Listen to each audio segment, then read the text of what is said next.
thumbs up. Okay. All right. So we are live on YouTube, and I'm going to just put a note in the chat over there.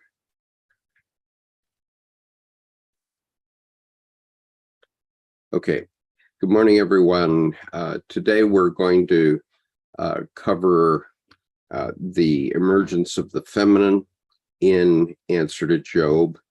We are in the last 11 paragraphs of Answer to Job in this section, and it'll be quite an interesting section. It has a lot of the meat of Answer to Job in it, and so I hope you enjoy the session today. Thank you.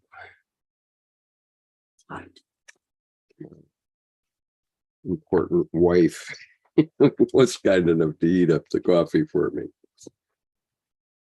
Okay. Paragraph 748, we're reading in Answer to Job by C.G. Jung. Anyway, Answer to Job anyway, whether I can show it to you or not. Okay. The edition I have is the 50th anniversary edition, which was published about a decade and a half ago. And so this is about, it leads up to and then goes beyond the emergence, the assumption of the Virgin Mary into heaven, which was a papal bull from 1950. And this is explaining why the Pope felt pressure to recognize Mary as one of the persons in heaven. And part of that had to do that the people of the Catholic Church had been praying rosaries to Mary for about 1,000 years, and they finally had to acknowledge it. And so here we go. All right, paragraph 748. The promulgation of the new dogma of the Assumption of the Virgin Mary could, in itself, have been sufficient reason for examining the psychological background. It was interesting to note that among the many articles published in the Catholic and Protestant press on the declaration of the dogma, there was not one, so far as I could see, that laid anything like the proper emphasis on what was undoubtedly the most powerful motive, namely, the popular movement and the psychological need behind it. Essentially, the writers of the articles were satisfied with learned considerations, dogmatic and historical, which have no bearing on the living religious process. But anyone who has followed with attention the visions of Mary, which have been increasing in number over the last few decades and has taken their psychological significance into account, might have known what was brewing. In fact, especially that it was largely children who had the visions, might have given pause for thought, for in such cases, the collective unconscious is always at work. Incidentally, the Pope himself is rumored to have had several visions of the Mother of God on the occasion of the declaration. One could have known for a long time that there was a deep longing in the masses for an intercessor and mediatrix who would at least take her place alongside the Holy Trinity and be received as the Queen of Heaven and bride at the heavenly court. For more than 1,000 years, it had been taken for granted that the Mother of God dwelt there, and we know from the Old Testament that Sophia was with God before the creation. From the ancient Egyptian theology of the divine pharaohs, we know that God wants to become man by means of a human mother, and it was recognized even in prehistoric times that the primordial divine being is both male and female. But such a truth eventuates in time only when it is solemnly proclaimed or rediscovered. It is psychologically significant for our day that in the year 1950, the heavenly bride was united with the bridegroom.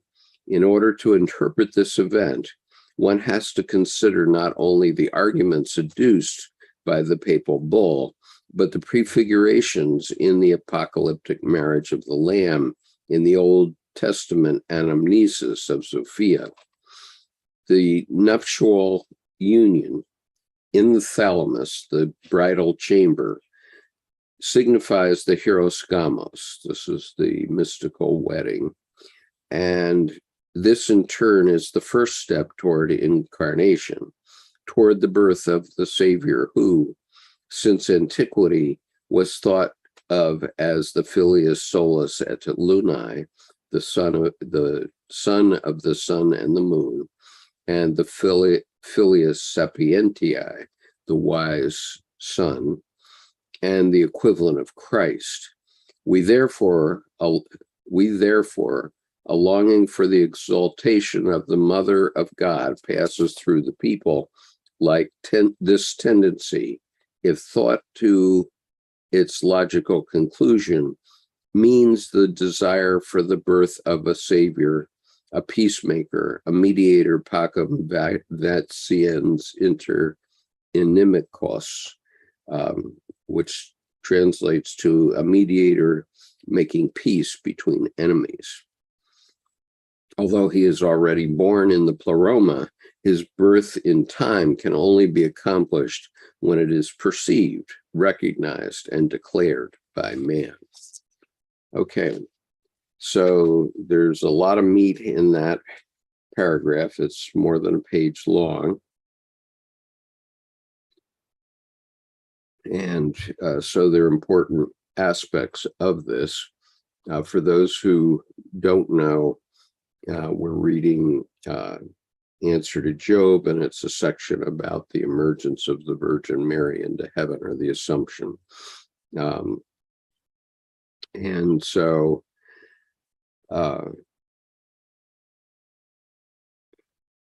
what Jung is saying as a psychologist is the fact that the Pope issued his papal bull in 1950 was already reason enough to do a psychological consideration of what was going on. And as he says, the popular movement and the psychological need behind it. I remember especially a scene from the movie A Bridge Too Far, which was about a desperate battle during World War II. And in that scene, there are soldiers who have been wounded and triaged so that they're still alive, but they are going to die because the doctors know they can't save them. And so those triaged out soldiers are out on the lawn of the mansion, which is being used as a makeshift hospital during that battle. And one of the important parts of that scene is a soldier who's saying out loud the rosary, or the Hail Mary, full of grace. He knows he's dying, and he's seeking help from the feminine and the mediatrix in that scene, which I find quite moving, obviously. Now, later on, he says that it was largely children who had the visions, and this is because the children haven't been persuaded that there's no such thing as dreams and visions, and so they're more open to it.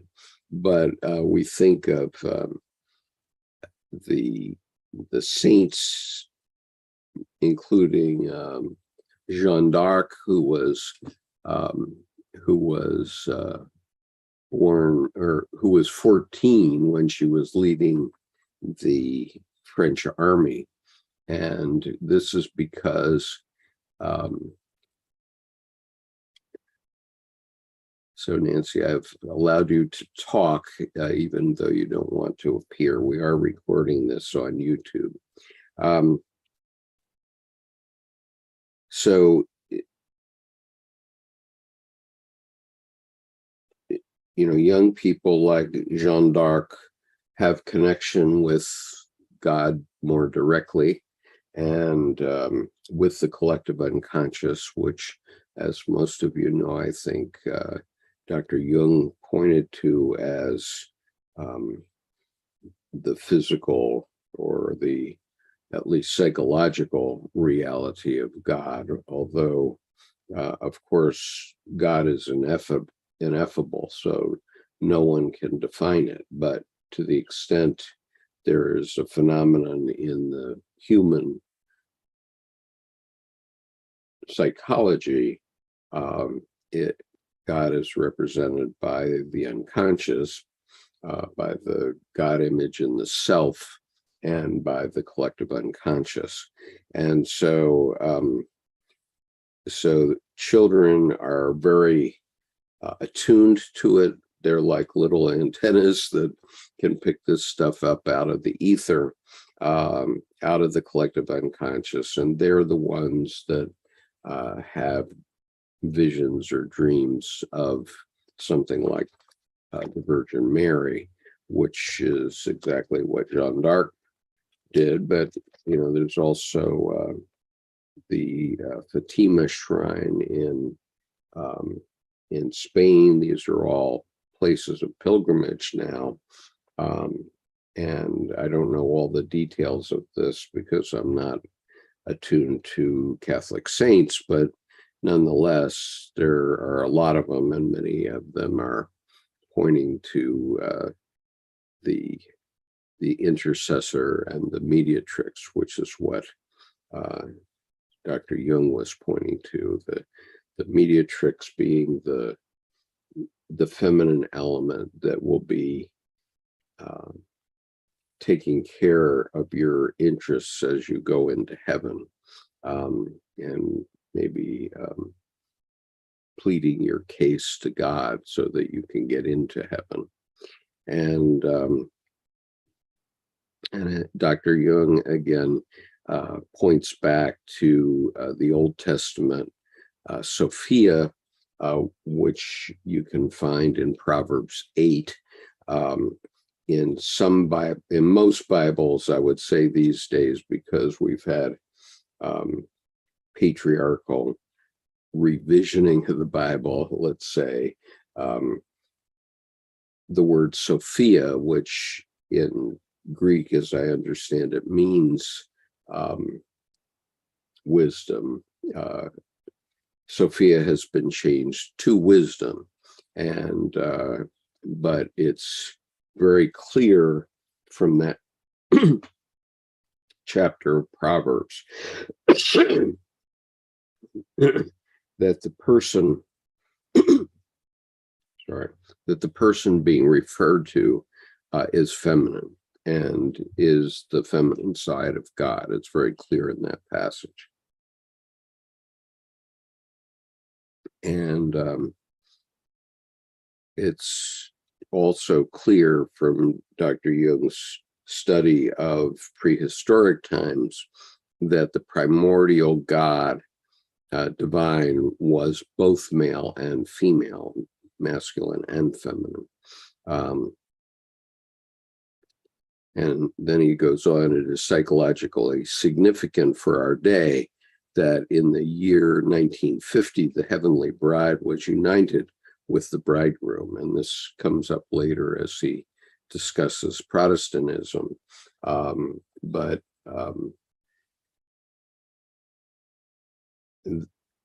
Mary in the heavenly chamber represents both the feminine side of God, the counterpart, the feminine counterpart of God the Father. She's God the Mother, but also, or the mother of God, Jesus Christ in this case. And so she also represents the bride of Christ, as is commonly talked about in at least Protestant hymnology. And so we'll get into that a little further later on. And so everyone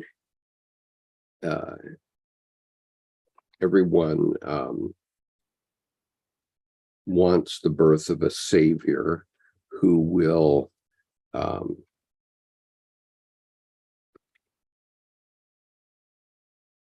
will be a peacemaker and a mediator between us and the eternal Father, strong to save.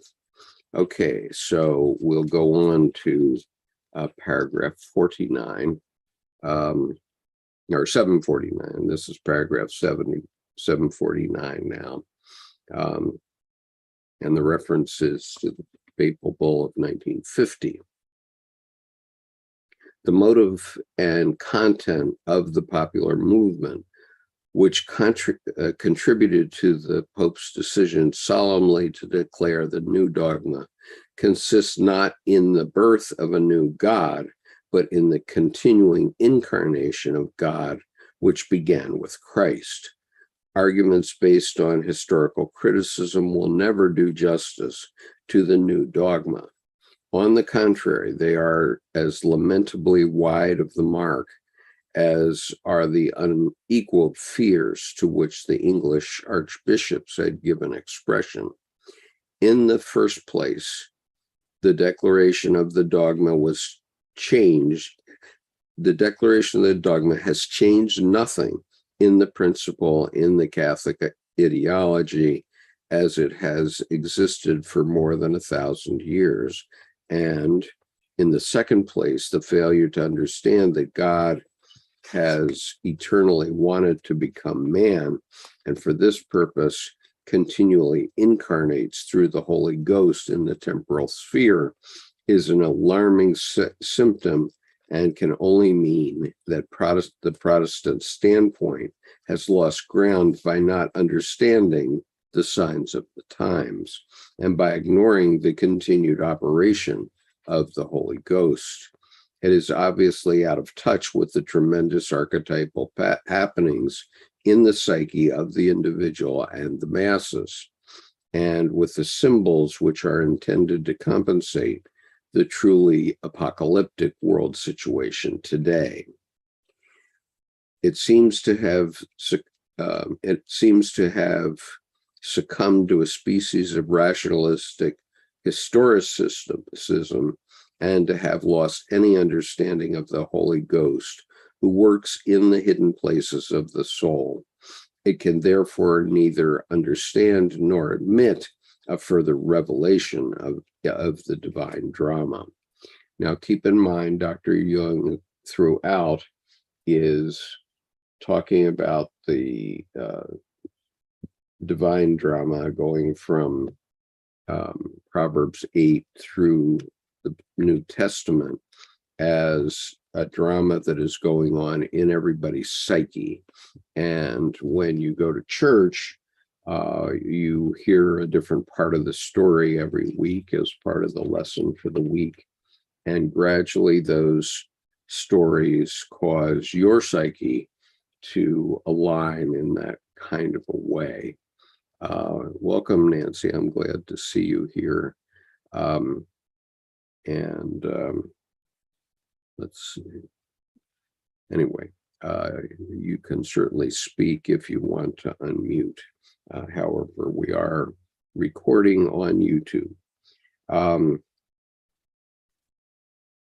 And so what Dr. Jung is leading up to is the idea that God is now constantly becoming man. God is not only in Jesus Christ. And of course, this is anathema to a lot of Protestant theologians. But the fact is that It's right there in the New Testament in John. John 1 through 14. I think it's in about verse 12, John 1:12, where it's said that God wants us to become children of God. And what would that mean? Well, it means that we have been inhabited by the idea of God, and that we are behaving in a moral way that relates to, the strictures of God, not only the Ten Commandments, but also new tenets of belief that came up after the time of Christ. And let's see, what else is there to say here? And he refers to this as a species of rationalistic historicism. Well, he's talking about all the preachers that refuse to see what the Pope has seen, and what anybody who thinks about the so-called divine drama, what's going on in the psyche, simply is ignoring the very idea of the Holy Ghost, which in some parts of the New Testament is referred to as the Paraclete, where Jesus assures his disciples at the Last Supper that he will send a mediator or a paraclete who will help them. And that mediator is a part of the unconscious which guides one into how to talk about these things. So Nellie says children are purer than adults, and Mother Mary is intermediator between humanity and Jesus. Well, she's also the intermediator between man and God, or she is a part of God in the context of Proverbs, which points out that Sophia was present at the creation, at the original creation. And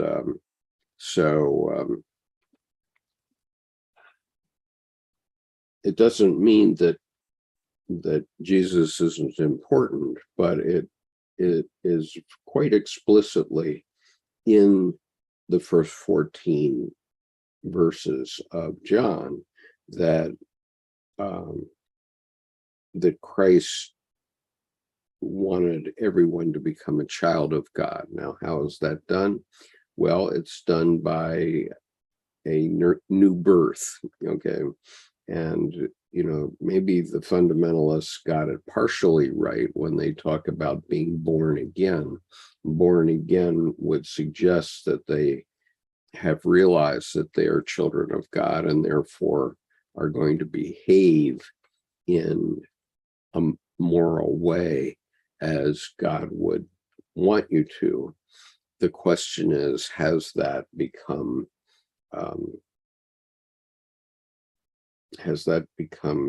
sullied in the course of the use of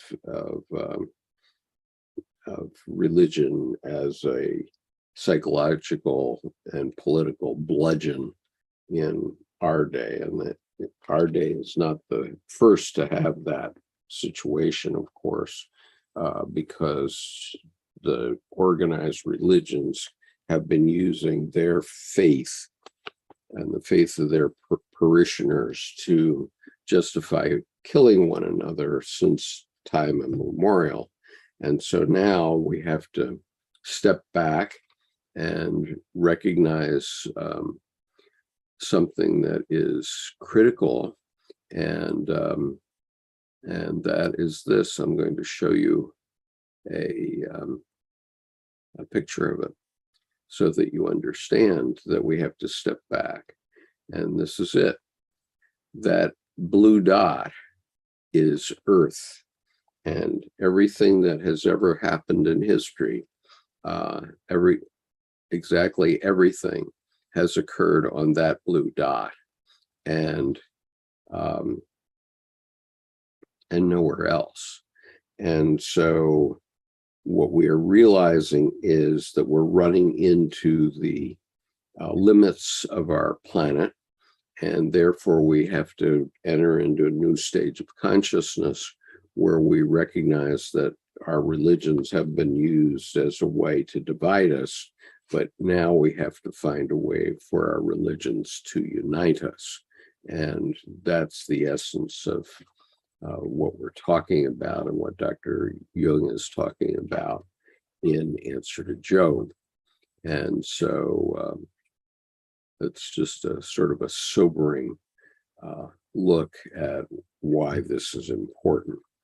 Okay, so I will go on. Paragraph 750. This circumstance has given me a layman in things theological cause to put forward my views on these dark matters.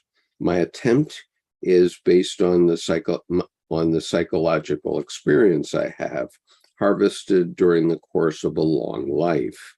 I do not underestimate the psyche in any respect whatsoever, nor do I imagine for a moment that psychic happenings vanish into thin air by being explained. Psychologism represents a still primitive mode of magical thinking, with the help of which one hopes to conjure the reality of the soul out of existence, after the manner of the Proctophantasmist in Faust. Are you still here? Nay, it's a thing unheard. Vanish at once. We've said the enlightening word. Okay, so what is the point of that quote from Faust? And the point is that the rationalists think that they can define everything and define away psychology, but psychology is about experience. It's not about words. As Dr. Jung said in Ion, zoological criticism has as much to do with the duck-billed platypus. In other words, all the zoologists in the world can write encyclopedias on the duck-billed platypus, but the duck-billed platypus just keeps going on living, ignoring what's in the encyclopedia. And so it is with us. We go on living regardless of what we hear or what I say or what other people say. You have to evaluate it within your own self and decide what is right and what is wrong. And so that is a matter of psyche that cannot be conjured away by a rational explanation. It's just not possible because it doesn't come from that side of the brain. It comes from the irrational side of the brain, namely the right brain. And it's there that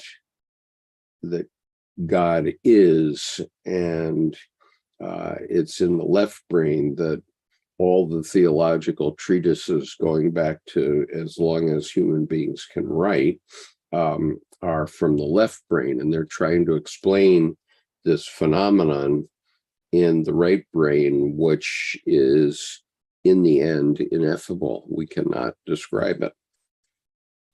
Okay, that's one of my favorite parts of this book is getting to read those two lines from Faust.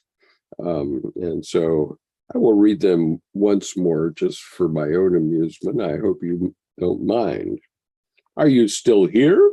Nay, it's a thing unheard. Vanish at once. We've said the enlightening word. Okay, so what that means is the word is the logos. We've explained you away, and therefore you don't exist. But you know, it's just like the zoologists who say that the duck-billed platypus is impossible and couldn't exist on the planet, and yet it does.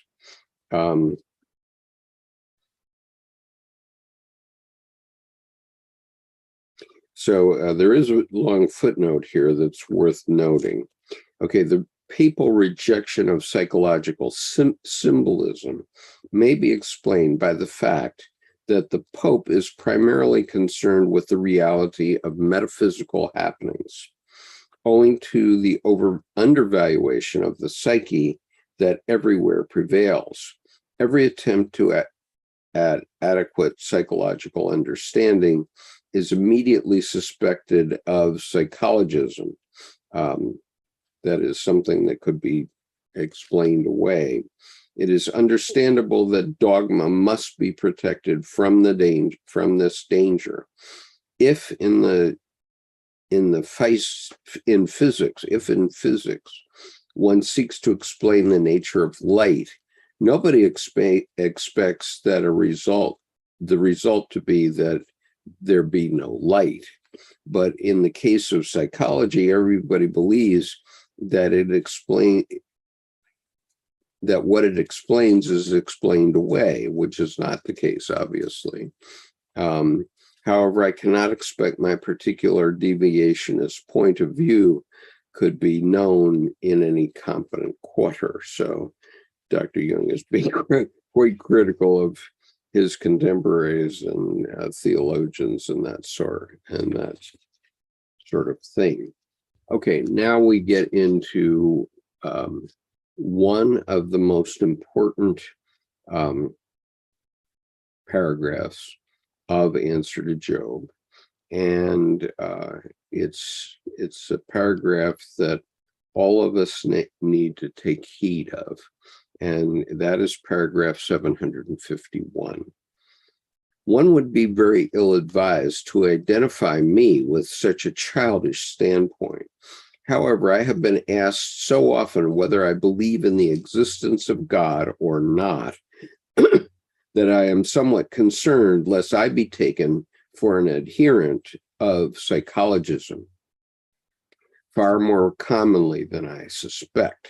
Okay, so he's worried about whether he falls into the same category as the rationalists. He goes on. What people overlook or seem unable to understand is the fact that I regard the psyche as real. I regard the psyche as real. They believe only in physical facts and must consequently come to the conclusion that either the uranium itself or the laboratory equipment created the atom bomb. That is no less absurd than the assumption that a non-real psyche is responsible for it. God is an obvious psychic and non-physical fact, i.e., a fact that can be established psychically, but not physically. Equally, these people have still not got it into their heads that the psychology of religion falls into two categories, which must be sharply distinguished from one another. Firstly, the psychology of the religious person, and secondly, the psychology of religion proper, i.e., the religious contents. Okay, so we're distinguishing between a Christian or a Jew or a Muslim and the tenets of their faith, basically. What he's saying here is, okay, just think about it. You have to follow this because he put it in a sort of an arcane way. But did the atomic bomb get built because there was uranium? Of course not. Of course, it didn't get built only by the uranium itself. And did the atomic bomb get built by the laboratory equipment? Well, if AI could ever do such a thing, we are thousands of years from that kind of a psychological development, as everybody knows if they talk to either Alexis or Siri in their house, because we know that they're still not consciousness in any way, shape, or form. We often have Alexis respond to our television set. If somebody has the name Alexa on a television set, Alexa will give us an answer. It won't have any relationship to what's on the television screen, but she gives us an answer. And the same with Siri. And so we are very far from laboratory equipment and computers being able to think and work things out. And I've been involved in this for 40 years. And, I saw voice recognition when it was first coming into effect in the late 80s and early 90s. And I can tell you it is not very good yet, as you can see, because Alexa and Siri still make lots of mistakes, even though they listen to your voice every day and connect your voice and everything that's going on in your household to the internet, which means anybody can listen to what's going on in your household if you have the right clearances. So, goodness gracious. I better move this aside so that I can see any comments. Hi, Jamie. Nice to see you. Great to see you here today. Okay. All right. So 752 is also a very important paragraph. And here, Dr. Jung talks about the importance of the assumption of the Virgin Mary into heaven.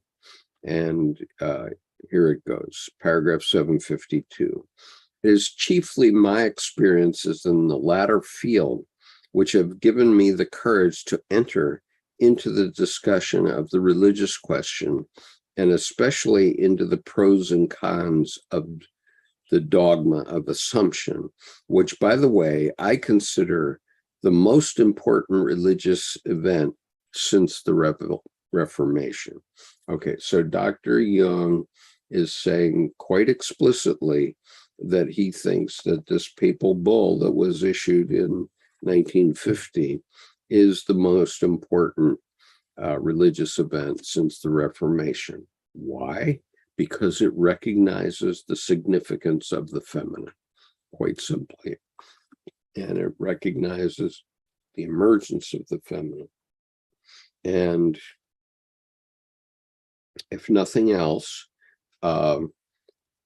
this would be the reason why Dr. Jung, among many others, including Freud, is on the cover of the Beatles album called Dr. Pepper's Lonely Hearts Club Band. And that is, those people on that cover are people that had to work apart from anyone else. They had theories that were not immediately accepted into the collective. And so they were lonely hearts. They were quite lonely people. And they had to come through with their innovations without following a crowd. They had to do it as individuals. That was part of their individuation.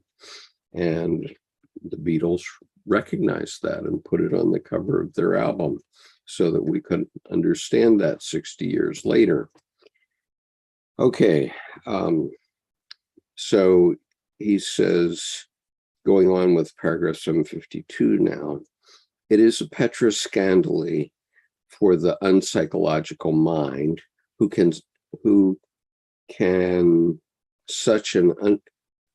how can such an unfounded assertion as the bodily reception of the Virgin into heaven be put forward as worthy of belief? Okay, well, Petroscandally means it's a scandal or it's a stumbling block if you are a rationalist. And because if you're a rationalist, you say, well, it's not possible for this woman, either then or now, to rise into heaven. We have, telescopes that look back to the Big Bang now are quite close to it, and we have no assurance that heaven is out there, and we have electron microscopes looking back down to the Higgs boson, and again, we don't see heaven or hell there. And so that's the rationalist mind, and it's a stumbling block for the rationalist mind. But for the psychological mind, the mind of what goes on in your unconscious, it certainly can happen, and it is true. And it is true for those who accept it as truth. And for those who don't accept it as truth, well, I guess you're limited to the to psychotherapy, because your local religion isn't going to be able to help you. Okay, so reading on. But the method which the Pope uses in order to demonstrate the truth of the dogma makes sense to the psychological mind, because it bases itself firstly on the necessary prefigurations, and secondly on a tradition of religious assertions reaching back for more than 1,000 years. So I've read this document, and it makes complete sense if you pay attention to what the Pope is saying. Okay, going on. Clearly, the material evidence for the existence of this psychic phenomenon is more than sufficient. It does not matter at all that a physically impossible fact is asserted, because all religious assertions are physical impossibilities. I say this one more time because it's so important to what we're talking about here. All religious assertions are physical impossibilities.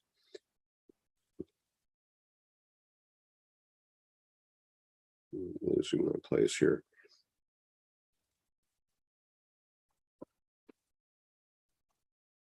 So all religious assertions are physical impossibilities. If they were not so, they would, as I said earlier, necessarily be treated in the textbooks of natural science.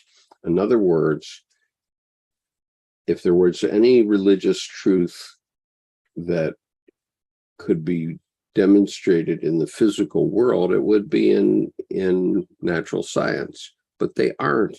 They're in divine texts like the Bible, like the Quran, like the Torah, like the Red Book of C.G. Jung, like all other treatises, like the 84,000 teachings of the Buddha.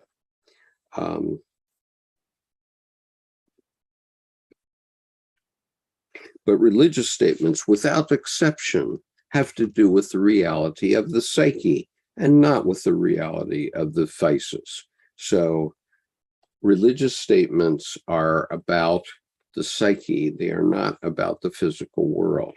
If they were about the physical world, they'd be in scientific textbooks. They're not. They're about the reality of the psyche. So what outrages the Protestant standpoint in particular is the boundless approximation of the Depara to the Godhead, and in consequence, the endangered supremacy of Christ, which from which Protestantism will not budge. So he's saying that, the Protestant perspective doesn't allow for a feminine aspect to be there. In sticking to this point, it has obviously failed to consider that its hymnology is full of references to the heavenly bridegroom, who is now suddenly supposed not to have a bride with equal rights. Okay, so I can attest from my own experience that there are a lot of hymns that talk about the heavenly bridegroom, namely Christ, and he has no bride with equal rights. Or has perchance the bridegroom in true psychologistic manner been understood as a mere metaphor? That might be the case, but methinks that the bridegroom is real, and that the bride is real, and that both are needed. That's the point. So the point is that in terms of the emergence of the feminine, which has been happening since the time of Proverbs 8. Okay, so it's not a new phenomenon. It's just that in young women in the late 50s and early 60s woke up and were reminded of it, and so now we have the opposites in feminism. Those women who want to have an independent career and be whatever they can be, versus the women who follow Phyllis Schlafly and want to become dutiful housewives or dutiful wives. That would be the duality within feminism. And so we see what that's given us over the last 60 years. But nonetheless, we have to acknowledge that there is a feminine spirit in the psyche, and all we men, whether we admit it or not, do have a feminine side. And I always think it's rather funny, it's comical, when I see people trying to be so manly on television advertisements. I think especially of the national car rental ads, where that very manly businessman comes into National Rent-A-Car, and he goes over and he's in charge and he can drive away. Okay, but what Dr. Jung would say is that guy has a roaring feminine side within him, and he's really out of balance. Okay, so that was paragraph 752. So for my lights, I think those two paragraphs, 751 and 752, about the reality of the psyche, the reality of God, and the reality of the feminine and the emergence of the feminine, are probably the most important paragraphs in Answer to Job. There's one other that's quite important, which is 758, but we still have important pieces to go through yet. Okay, so paragraph 753. The logical consistency of the papal declaration cannot be surpassed, and it leaves Protestantism with the odium of being nothing but a man's religion, which allows no metaphysical representation of women. In this respect, it is similar to Mithraism, and Mithraism found that this prejudice very much to its detriment. Protestantism has obviously not given sufficient attention to the signs of the times, which point to the equality of women. But this equality requires to be metaphysically anchored in the figure of a divine woman, the bride of Christ, just as the person of Christ cannot be replaced by an organization, so the bride cannot be replaced by the church. The feminine, like the masculine, demands an and equally personal representation. And so we see, we do see that there are innovations that are coming up. And I have someone coming onto the panel right now, I hope.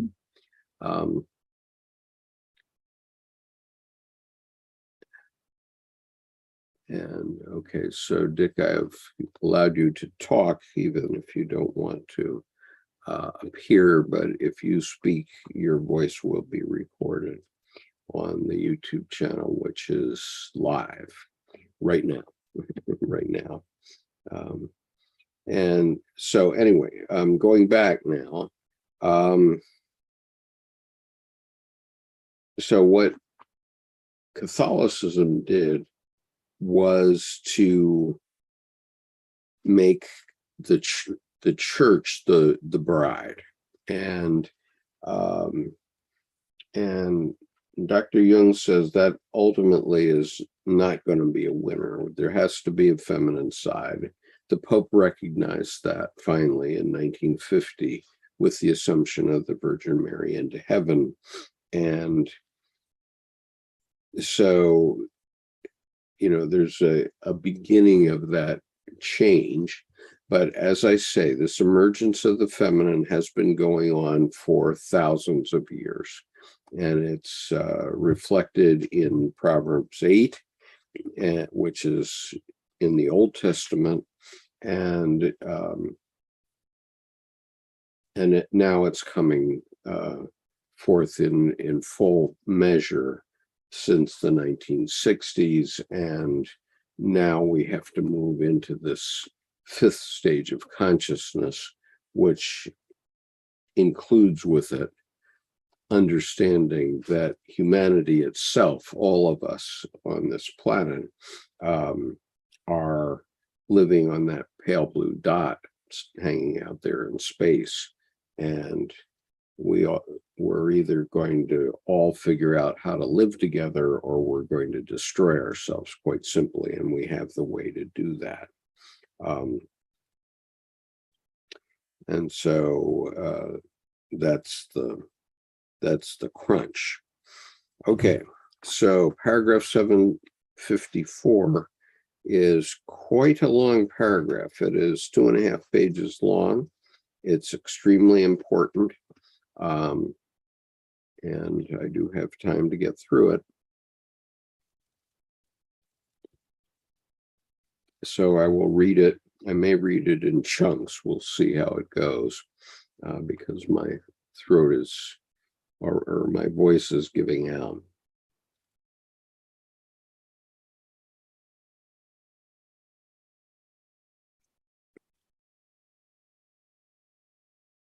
So Exifness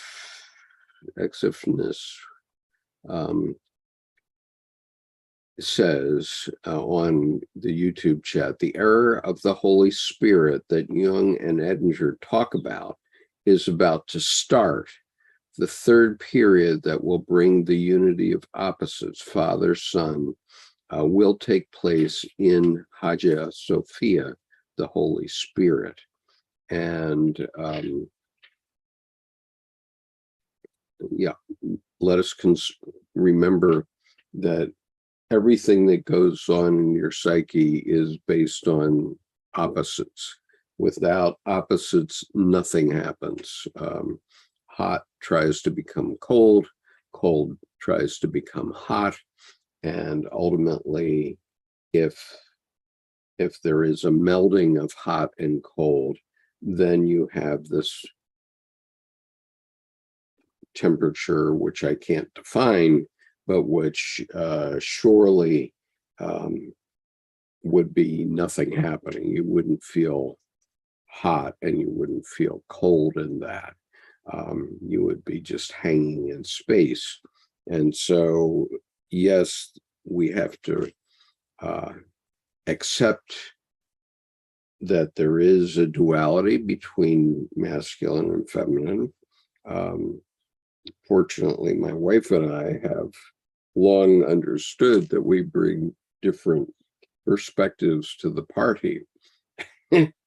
And we often chuckle about it, but then we often um, get caught in the difference too. But vive la différence. That's what makes the world go around. And if you can have that perspective, then you won't get in as many entanglements with your spouse later on in life, because everybody has a point of view, and there are there are thousands of sets of opposites in our lives that cause us to do things one way or another. Okay, paragraph 754. This is a long one. The dogmatizing of the assumption does not, however, according to the dogmatic view, mean that Mary has attained the status of a goddess, although as mistress of heaven, as opposed to the prince of the sublunary aerial realm, Satan, and mediatrix, she is functionally on a par with Christ, the King and mediator. At any rate, her position satisfies the need of the archetype. Okay, the need of the archetype. The new dogma expresses a renewed hope for the fulfillment of that yearning for peace, which stirs deep down in the soul, and for a resolution of the threatening tension between the opposites. Boy, oh boy, don't we all yearn for peace between Russia and Ukraine, for example, right now. So it's a yearning for that new hope for the fulfillment of the yearning for peace. Everyone shares this tension, and everyone experiences it in his individual form of unrest. The more so, the less he sees any possibility of getting rid of it by rational means. Okay, in other words, what are the rational means by which we can end the Ukrainian war, the Ukraine-Russia war? We have it's a totally irrational war brought on by Putin, and who hasn't appreciated the lessons of the last 90 years in that part of the world. And so, what are the experiences that we can bring to bear to persuade him not to go killing tens of thousands more of his people, and the Ukrainian people for that much matter, and be so destructive? Good morning, Patrick. Nice to see you today. Glad to have you here. Okay. It is no wonder, therefore, that the hope, indeed the expectation of divine intervention, arises in the collective unconscious and at the same time in the masses. The papal declaration has given comforting expression to this yearning. How could Protestantism so completely miss the point? Okay, this is another goad to Protestants, and mind you, he's descended from 6 generations of Swiss Reformed pastors, including his father. So, the Protestant side has to understand that there is a feminine element that's needed in the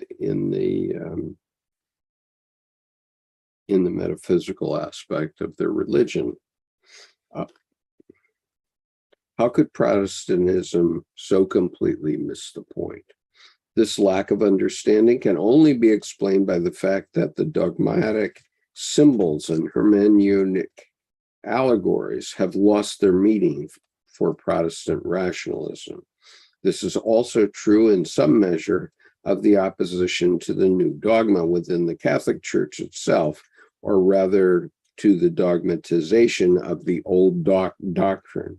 Naturally, a certain degree of rationalism is better suited to Protestantism than it is to the Catholic outlook.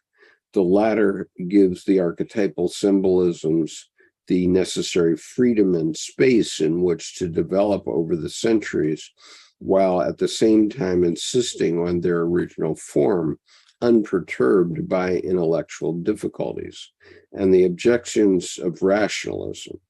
In this way, the Catholic Church demonstrates her maternal character because she allows the tree growing out of her matrix to develop according to its own laws. Protestantism, in contrast, is committed to the paternal spirit. Not only did it develop at the outset from an encounter with the worldly spirit of the times, but it continues this dialectic with the spiritual currents of every age. For the pneuma, in keeping with its original nature, is flexible even in living motion, comparable now to water, now to fire.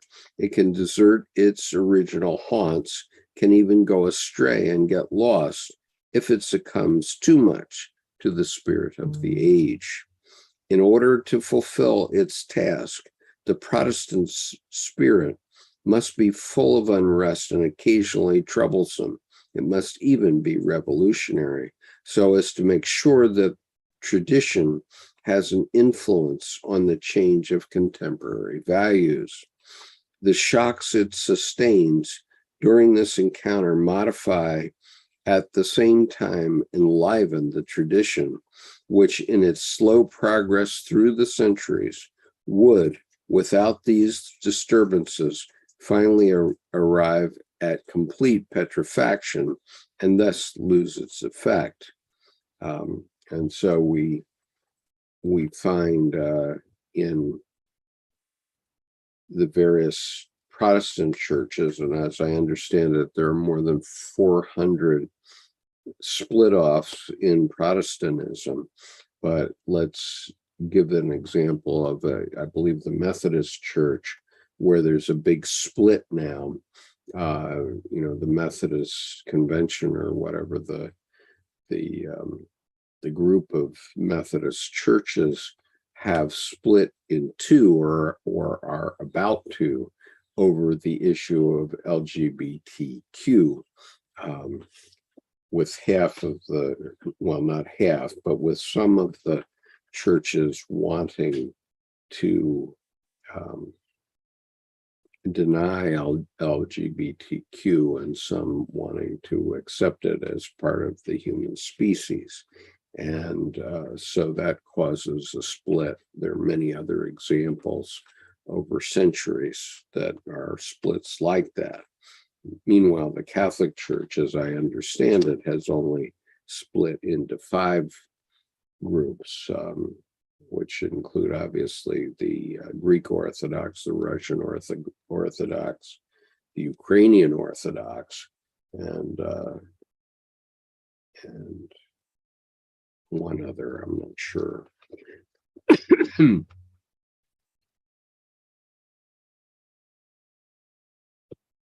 So reading on, by merely criticizing and imposing certain developments within the Catholic Church, Protestantism would gain only a miserable bit of vitality unless mindful of the fact that Christianity consists of 2 separate camps, or rather is a disunited brother-sister pair. It remembers that besides defending its own existence, it must acknowledge Catholicism's right to exist. A brother who, for theological reasons, wanted to cut the thread of his elder sister's life would rightly be called inhuman, to say nothing of Christian charity. And the converse is also true. Nothing is achieved by merely negative criticism.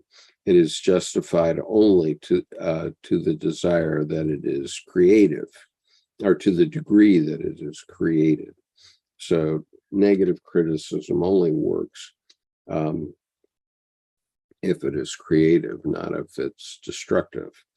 Therefore, it would seem profitable to me If, for example, Protestantism admitted that it is shocked by the new dogma, not only because it throws a distressing light on the gulf between brother and sister, but because of fundamental reasons, a situation has developed within Christianity which removes it further than ever from the sphere of worldly understanding. Protestantism knows, or could know, how much it owes its very existence to the Catholic Church. How much or how little does the Protestant still possess if he can no longer criticize or protest? In view of the intellectual scandalon which the new dogma represents, he should remind himself of his Christian responsibility. Quote, "Am I my brother's, or in this case, my sister's keeper?" Question, unquote. Am I my sister's keeper? And so, and examine in all seriousness the reasons, explicit or otherwise, that decided the declaration of the new dogma. In so doing, he should guard against casting cheap aspersions and would do well to assume that there is more in it than papal arbitrariness. It would be desirable for the Protestant to understand that the new dogma has placed upon him a new responsibility toward the worldly spirit of our age, for he cannot simply deny his problematic sister before the eyes of the world. He must, even if he finds her antipathetic, be fair to her if he does not want to lose his own self-respect. For instance, this is a favorable opportunity for him to ask himself for a change, what is the meaning not only of the new dogma, but of all more or less dogmatic assertions over and above their literal concretism. Considering the arbitrary and protean state of his own dogmas and the precarious schism-ridden condition of his church, he cannot afford to remain rigid and impervious to the spirit of the age. And since, in accordance with his obligations to the zeitgeist, he is more concerned to come to terms with the world and its ideas than with God, it would seem clearly indicated that on the occasion of the entry of the Mother of God into the heavenly bridal chamber, he should bend to the great task of reinterpreting all the Christian traditions. He should bend to the great task of reinterpreting all the Christian traditions. If it is a question of truths which are anchored deeply in the soul, and no other with the slightest insight, and no one with the slightest insight can doubt this fact, then the solution of this task must be possible. For this, we need the freedom of spirit, which, as we know, is assured only in Protestantism. The dogma of the Assumption is a slap in the face for the historical and rationalistic view of the world, and would remain so for all time if one were to insist obstinately on the arguments of reason and history. This is a case, if ever there was one, where psychological understanding is needed, because the mythologism coming to light is so obvious that we must be deliberately blinding ourselves if we cannot see its symbolic nature and interpret it in symbolic terms. Okay, well, that was a big, complicated passage. For my lights, the most important aspect of this particular paragraph, paragraph 754 of Answer to Job, is that now, based on what we know in the modern world, we should be reinterpreting the Christian tradition. And Dr. Jung was focused on the Christian tradition here, but we need to reinterpret all religious traditions to understand what they mean. And as Dr. Jung pointed out in paragraph 752, they're all statements which apply to the psyche and not with the reality of the physical world. And therefore, if we applied what we know from psychology, and particularly from Dr. Jung's perspective on psychology, I mean, this is not a cookie cutter approach, which is what the Freudians use with their DSM. What you get in modern medicine, at least in the United States, is a very rationalistic approach to what might be ailing you in your psyche at any given moment. And to the extent that psychiatrists now give you pills, that doesn't solve anything except maybe make you more docile so that you don't make waves in your society. But the reality is that approach is not getting to what's necessary, which is that we need both the rational and the irrational. So yes, the Protestant approach is a paternalistic, rationalist approach, and the Catholic approach is a maternal approach that is somewhat irrational. But we need both, and we need for both to find ways to get along with one another. And of course, we all do in the United States, in this country. In other words, I never ask anybody whether they're a Catholic or a Protestant anymore. In my physical world, in my practical world, that's never even an issue. I'd never even think of it.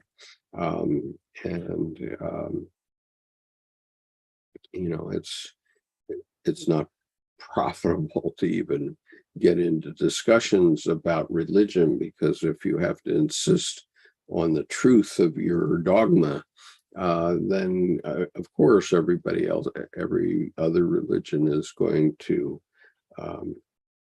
argue against you and say, well, no, your way isn't right, my way is right. And what we have to accept is that all religions have a certain way that is right for their followers, and they all pretty much point to the same thing. And that same thing is within the psyche, and it is a duality where on Dr. Jung and Dr. Edinger point out that we have two human leaders at opposite ends of a spectrum. And the opposite ends are Christ, who understands and accepts suffering and takes his suffering right to the cross. And the other end of the spectrum is the Buddha, who says, well, all this is illusion, so ignore it. There's nothing to it. And you don't have to suffer unless you decide to suffer. And if you don't decide to suffer, then you don't have to suffer. And so we need both sides, because the all this is illusion camp tends to be a much more passive way of looking at the world. And modern civilization per se has been led by the rationalist side, where suffering is acceptable. Um, and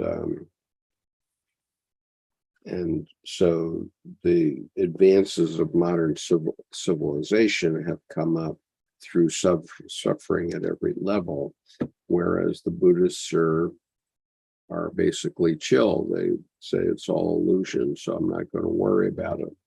Uh, and and so we need both sides, because both sides are true in their own way. And Jamie says, hence the necessity of freedom of spirit. Absolutely. So Dr. Jung's point of view is that all the major religions, he's referring here only to Christianity, but essentially he's saying that all the major religions need to be reinterpreted based on the context of the modern world, because until that happens, we're basing our lives, to the extent that we follow religion at all, we're basing our lives on what early Iron Age men thought, and it was mainly men, and so when we're looking at the Old Testament, we're looking at books that were written 1,500 years before the Christian era, or more in some cases. And so, we have to think about, what did those people know? How are they living their lives? How did they think about their lives? And that you can be sure that that's much different from how we look at our lives today. I mean, Christ, for better or for worse, did not have television available. He did not have the internet, and he did not have the consequences of that which he spoke. And that has been adjusting over many hundreds of years, thousands of years, in fact. And now we have to reinterpret and go back and say, okay, well, what does this mean? Because obviously, many people do feel very attached to a specific religion. I find that I don't have to be attached to a specific religion to find similar things. And, I had an important lesson one time on Easter Sunday. I had invited 4 colleagues who were Indian to the Easter Sunday church service at the Naval Academy Chapel. It was the Protestant service that we were going to. And during the course of the service, the chaplains were serving communion. And I, of course, had been brought up as a confirmed Protestant, that only if you had been baptized and accepted Christ as your Savior could you take communion. And so when these 4 men started to come with us to take communion, I turned to them and said, this is strange that you're going to take communion, because we require that you accept Jesus Christ. And the very simple teaching that they gave me was, we want to take the blessing. And I think that that's a very important observation, that they can have a blessing from the Christian church, from the Protestant church, from the crucifixion of Christ and the Last Supper. They can take a blessing from that, even though they're not Christian. And so, we can start there in terms of reinterpreting our tradition. or reinterpreting the Christian tradition, which is anybody should be able to take that blessing. And, it doesn't make us better than anyone else. I mean, those men were, I was no better than those men, and they were no better than me in many ways. So, okay. Reading on, let's see, okay, we've got about a half hour left. So, paragraph 755. The dogmatization of the Assumptio Maria, or Mariae, points to the hieroskamos in the plural. Okay, points to the mystical marriage of the masculine and feminine. And this in turn implies that we have said, as we have said, the future birth of the divine child, who, in accordance with the divine trend toward incarnation, will choose as his birthplace, his or her birthplace, the empirical person. The metaphysical process is known to the psychology of the unconscious as the individuation process, insofar as this process, as a rule, runs its course unconsciously as it has from time immemorial. It means no more that the acorn becomes an oak, the calf a cow, and the child an adult. But if the individuation process is made conscious, consciousness must confront the unconscious, and a balance between the opposites must be found. As this is not possible through logic, one is dependent on symbols, which make the irrational union of opposites possible. They are produced spontaneously by the unconscious and are amplified by the conscious mind. The central symbols of this process describe the self, which is man's totality, consisting on the one hand of that which is conscious to him, and on the other hand, the contents of the unconscious. The self is the, I guess this is hieroskamos, the whole person. The self is the whole person whose symbols are the divine child and its synonyms. This is only a very summary sketch of the process, but it can be observed at any time in modern man, and one can read about it in the documents of Hermetic philosophy from the Middle Ages. The parallelism between the symbols is astonishing to anyone who knows both the psychology of the unconscious and alchemy. Okay, so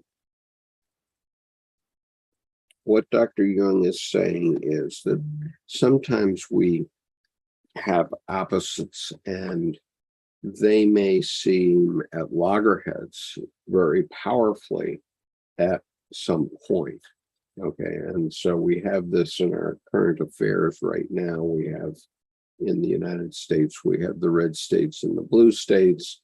In Central Europe, we have the Russians against the Ukrainians, and they're obviously quite opposite. And if you see Mr. Jones, the movie Mr. Jones, which was created in 2019, you'll see why those opposites are so powerful, why the Ukrainians will never give up to the Russians. I mean, I'm not saying that they won't stop fighting at some point, just for the benefit of peace, but I am saying that they will never give up, and even if they stop fighting, there will be a revolutionary undercurrent in Ukraine, no matter what, as there obviously always has been, and it's just been papered over. And so the point is that the solution is presented to us if we go to sleep and we ask ourselves, please tell me, what is the solution between the red states and the blue states to make us the United States of America once again? rather than the divided states of America. What is the solution? And your psyche speaks to you in images because the psyche developed long before language. And so your psyche is always telling you something. And it's something you need to know because it is the symbol, the third thing that will be the solution. And ultimately, probably in the United States, we have the solution, and that solution, that symbolic solution, can be the American flag, for example, where we all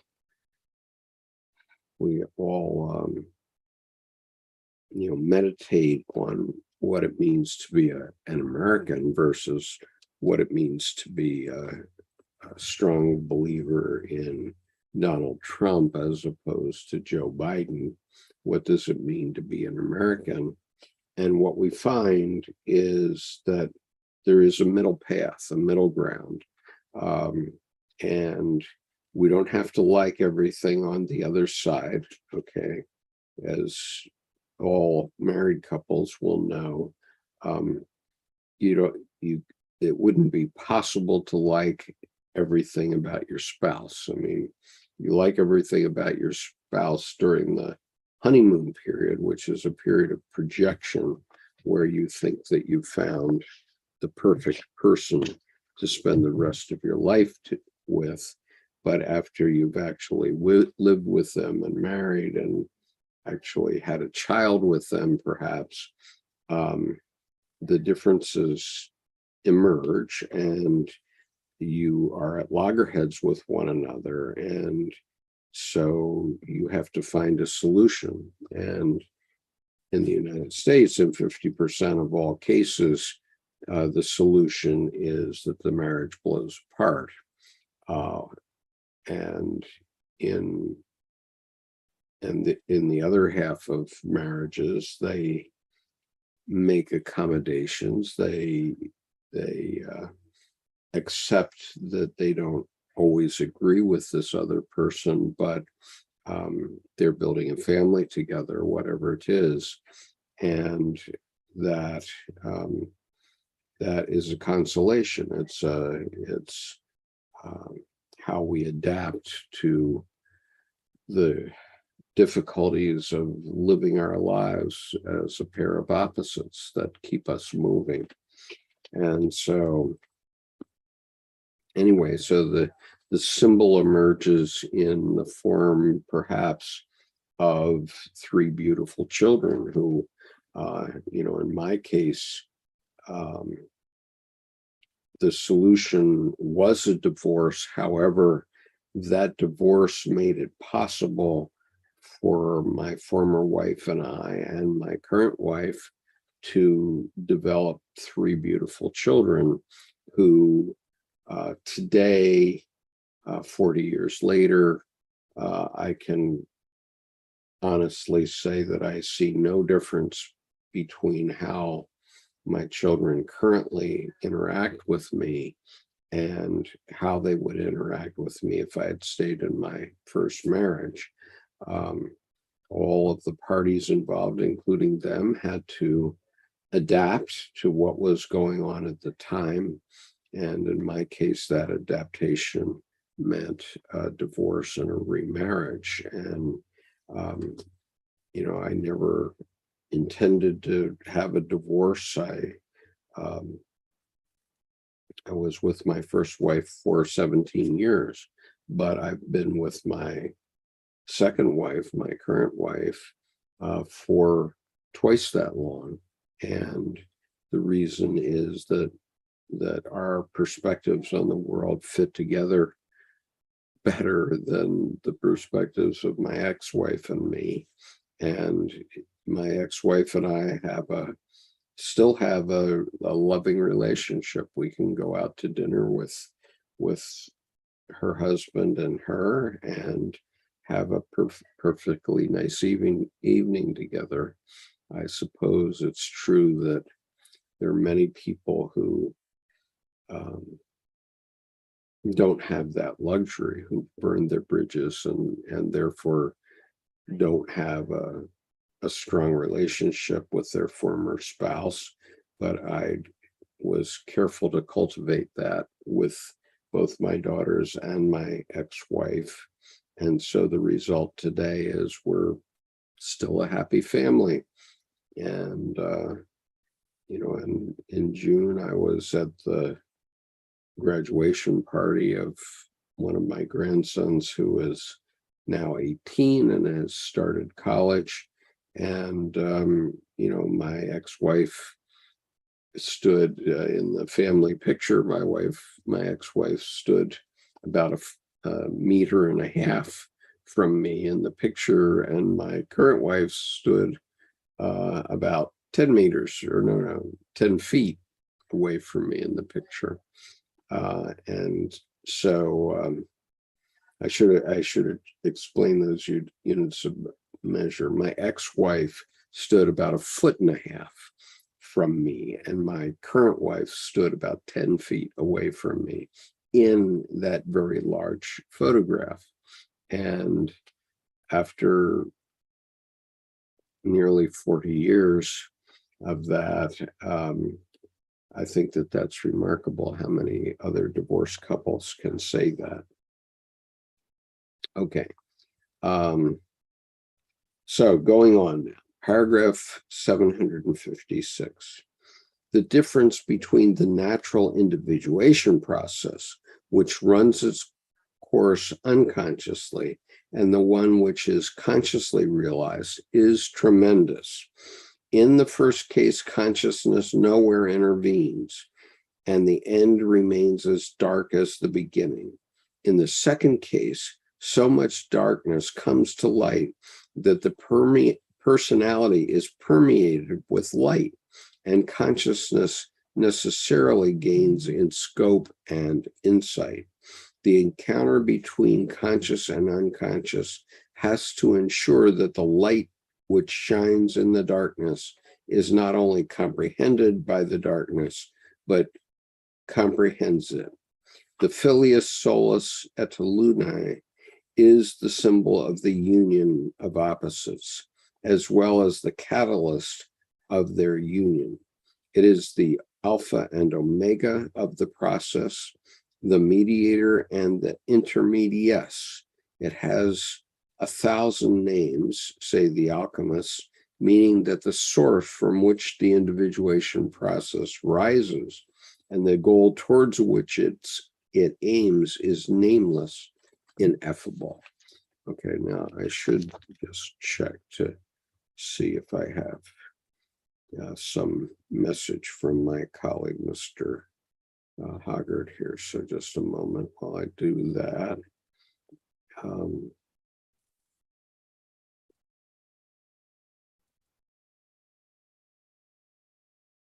Okay, I don't. All right. So the point is that, with my first wife, I was ignorant of all this stuff. And I didn't know what was going on.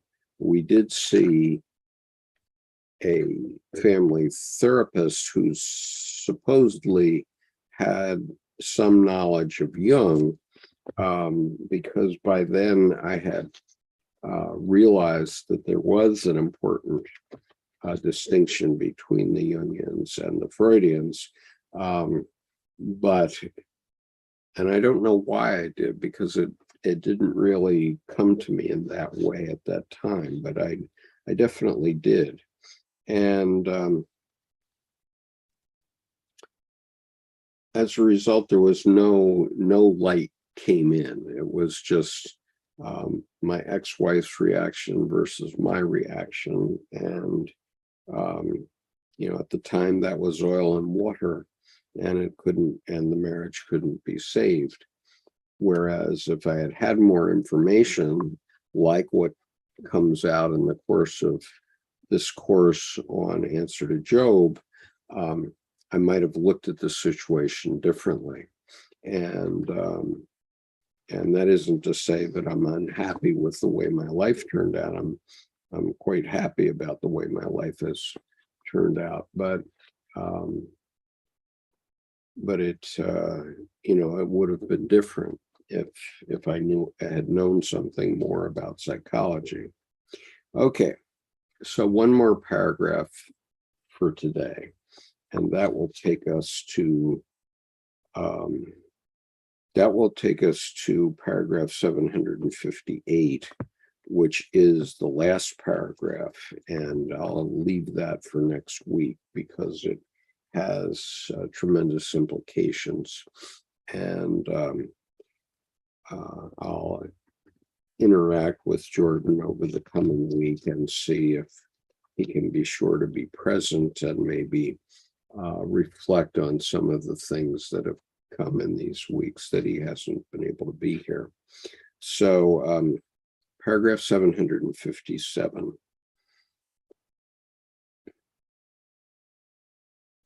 Before I do that, though, I just want to mention again that that when the opposites produce a solution, that solution is like a child. So in alchemy, it's like the child. Okay, so the child is the solution for a period of time, but something new is created, and so then there's more disturbance in the system. There's a disturbance in the force, and something new has to emerge. And so if we look at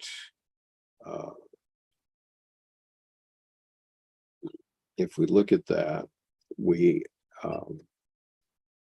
can go back to the theorem of Maria, which is 1 becomes 2, 2 becomes 3, 3 becomes 4, which becomes 1 again.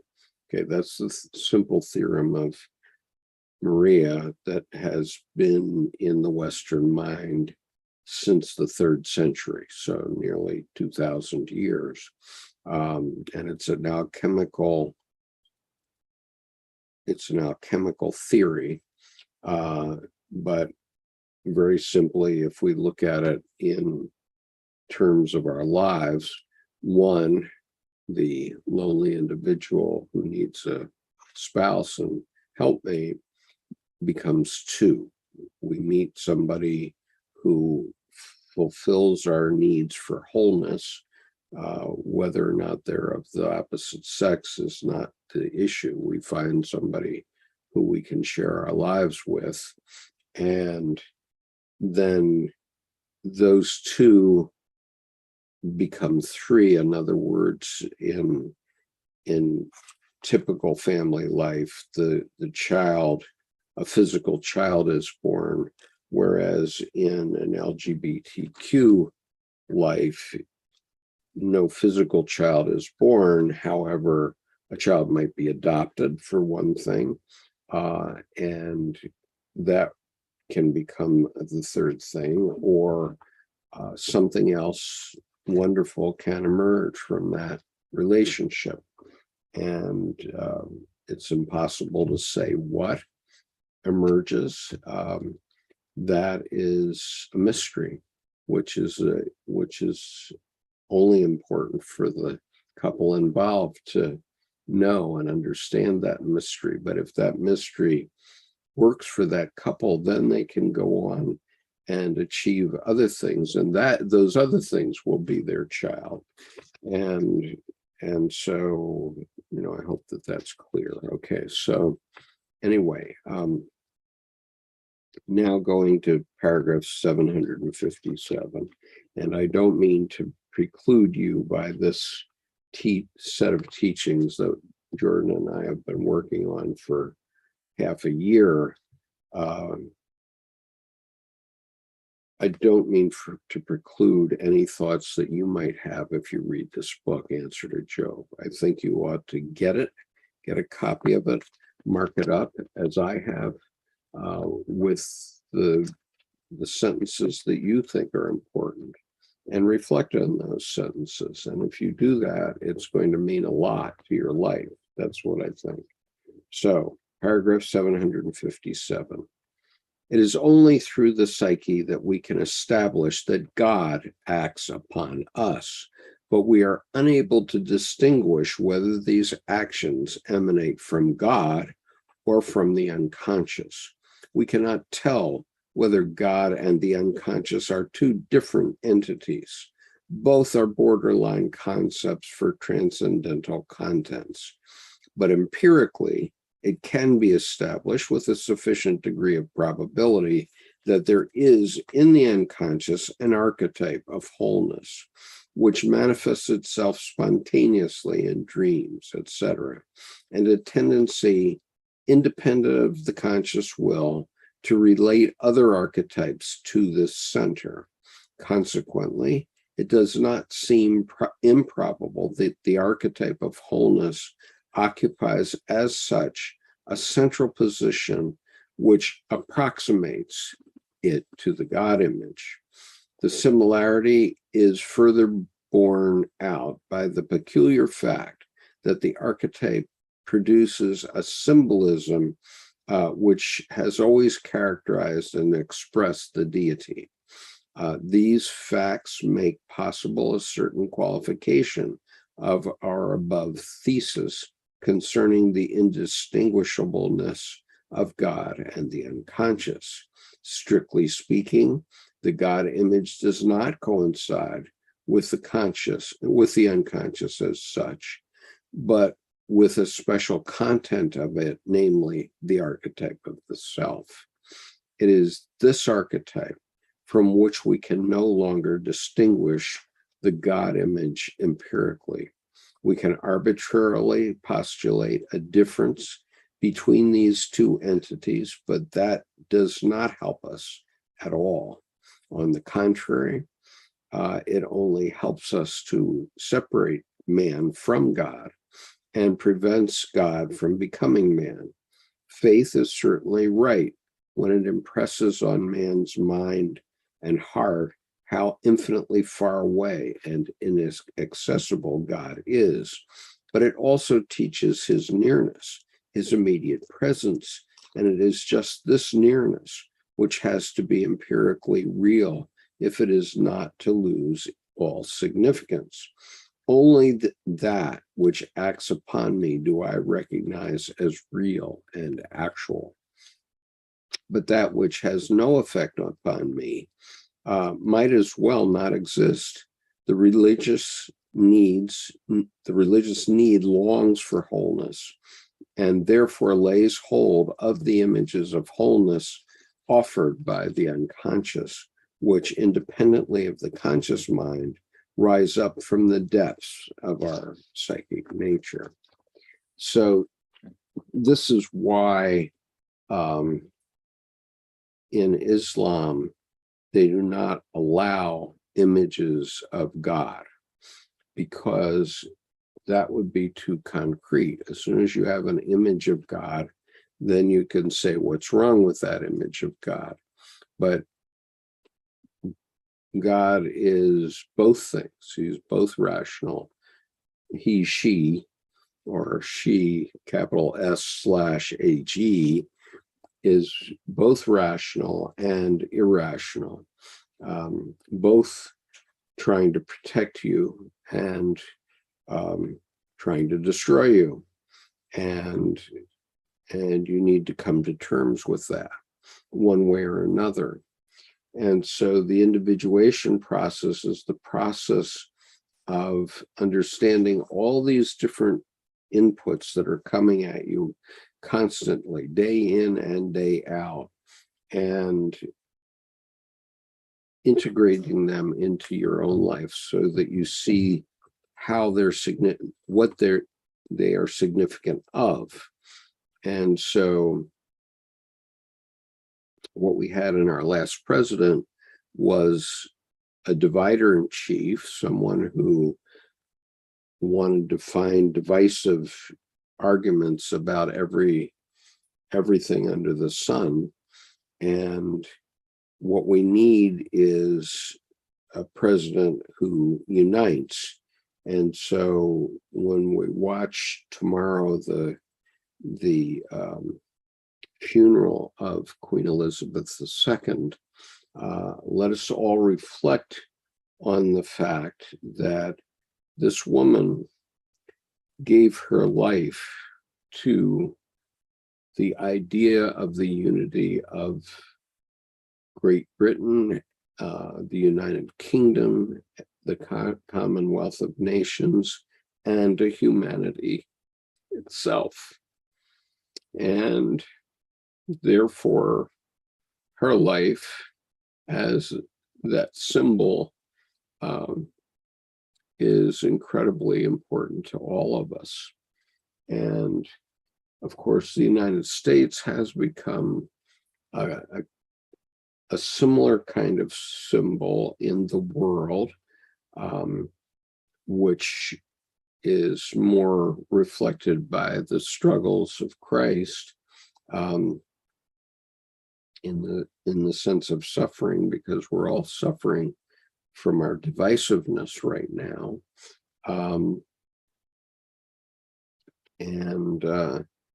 But nonetheless, we have taken into this country, the United States of America, we have taken people from every race, religion, ethnic group, cultural background in the world.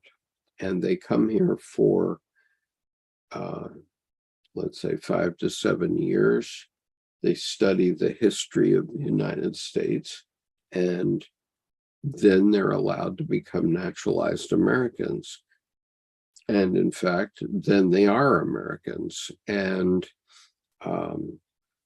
they may not look at like you, they may not worship like you, but they're just as American as you are.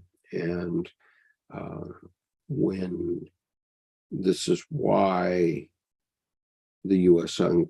Constitution, or the U.S. Armed Forces, swears an allegiance to the Constitution of the United States, which provides for all these things to work together. And I thought it was very interesting last week that Jordan Peterson spoke about the significance of the Queen, and he is also a supporter of the idea of the Queen. And he said, in Canada, we have 4 branches of government. We have the judiciary, we have the legislature, we have the executive, which is the prime minister, and we have the symbolic. And boy, that's an important insight, that we have the symbolic, and that's an important feature of all countries. It's an important feature of all countries, because all countries have their symbolism. It may reflect in their flag. In our case, when we have the symbol of our national anthem, and we have our symbol of our flag, and normally we have our symbol of the setup of the national capital in Washington, and those are all important symbols.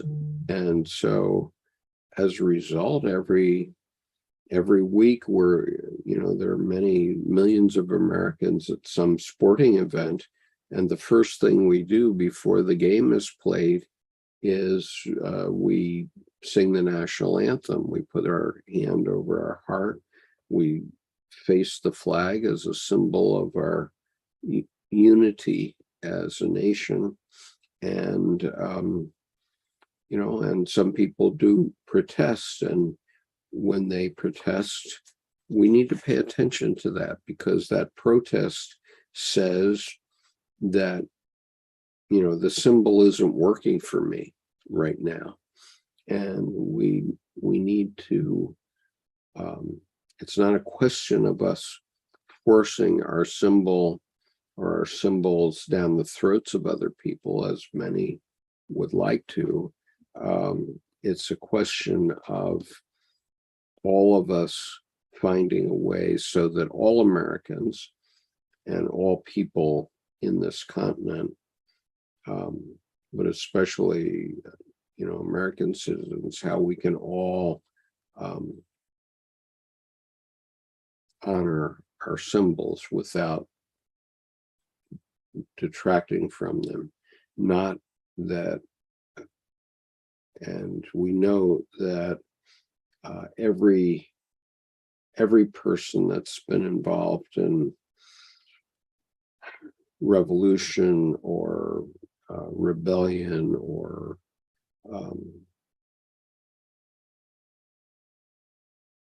assembly, various kinds of protests, all of those people are our fellow Americans, and we need to pay attention to what they're saying, because for some reason the country isn't working for those people, and we need to understand why, and then find out ways that it can be working for everybody, which it surely can. And actually we do much better than many other countries.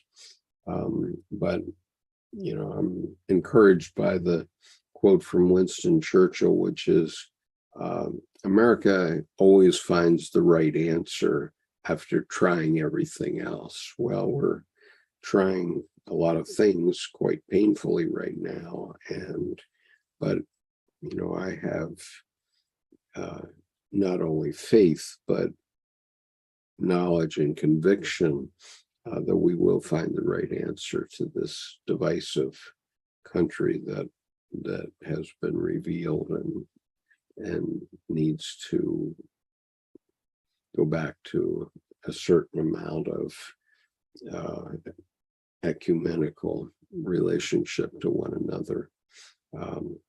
So anyway, so ends my homily for today. It's been a 2-hour soliloquy. I'm sorry for that, but I really feel honored that so many people have hung in here and listened to what I've had to say today, and we'll continue next week. So next week, we will be reading paragraph 758, the last paragraph of Answer to Job. We'll talk about its significance, and then we'll also do a review and a Q&A over Answer to Job, and that will be the last week of our Answer to Job readings, and then we'll explore what we're going to work on next. But anyway, so give it some thought. I'll see you next week at 10 o'clock Eastern Time. Thank you for being here with me today, and have a fun day today, I hope. And I hope you're